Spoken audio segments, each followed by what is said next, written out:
నేను తెలుగులో అనువాదం చేస్తూ ఉండేవాడిని. ఇంకా పెన్షన్లో ఉండేవాళ్ళం. వారు ఒక్క మాట అనేవారు, అది బాగా గుర్తు మాకు. ఏంటంటే, we are prince in the palace అనేవాడు ఆయన. We are prince in the palace అంటే దేవాలయం, ప్యాలెస్. ప్రిన్స్ అంటే ఎవరండి? రాజకుమారుడు. రాజు ఎవరు? కృష్ణుడు.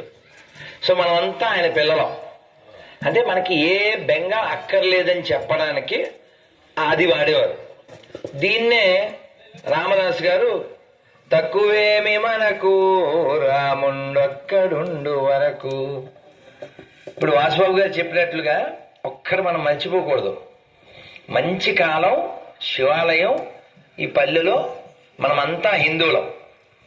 ఈ సాంప్రదాయాన్ని మనం ఎప్పుడు విడిచిపెట్టకూడదు. ఎందుకంటే వారి అనుభూతి వారు చెప్పారు. వాళ్ళు ఎక్కడ వాళ్ళు అసలు మనదేమీ తెలియదు వాళ్ళకి.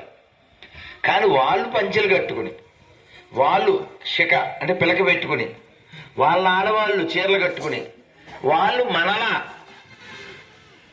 హిందీ కూడా నేర్చుకుంటూ, కొందరు సంస్కృతం నేర్చుకుంటూ. మేము బృందావనం ప్రతి సంవత్సరం వెళ్తాం సార్. మీరు ఎప్పుడైనా ఢిల్లీకి వెళ్ళినప్పుడు యువతలో ఒక 3 hours వెళ్ళండి ఒక్కసారి.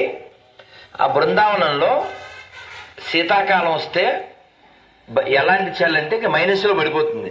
అలాంటి చలిలో